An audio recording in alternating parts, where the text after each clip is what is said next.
Hi, my name is Mary Robinson, and this is my project on deep brain stimulation of the subthalamic nucleus and its effect on verbal fluency in Parkinson's disease patients. Deep brain stimulation is commonly used to treat symptoms of Parkinson's disease. These symptoms include tremor, rigidity, bradykinesia, and postural instability. DBS involves surgically implanted electrodes that stimulate structures deep in the brain with pulses of electricity, and these pulses are controlled by a pacemaker. Volume of tissue activated, or VTA modeling, is used to determine stimulation location.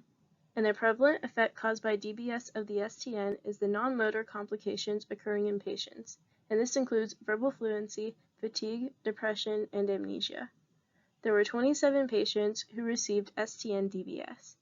VTA of the STN was calculated for each patient in the form of a percentage in every direction.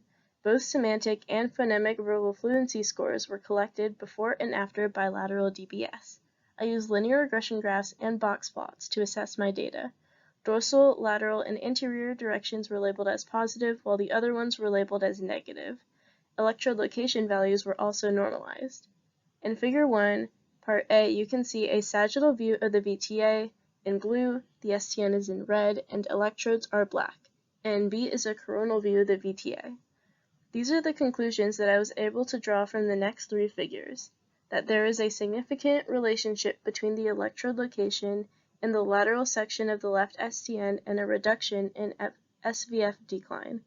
More posterior and dorsal electrode contact shows a trend in reduction in phonemic verbal fluency decline.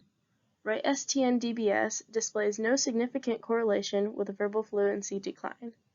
Electrode location that is left anterior STN region shows a trend leading to a greater decline in phonemic verbal fluency scores, but the result is not statistically significant. A greater amount of posterior activation in the left STN trends to a greater decline in phonemic verbal fluency than anterior activation in the left STN, but that is also not statistically significant. An electrode location does not necessarily equal VTA location. Like if an electrode was placed in the anterior part of the STN, there will also be some posterior activation as well as anterior activation.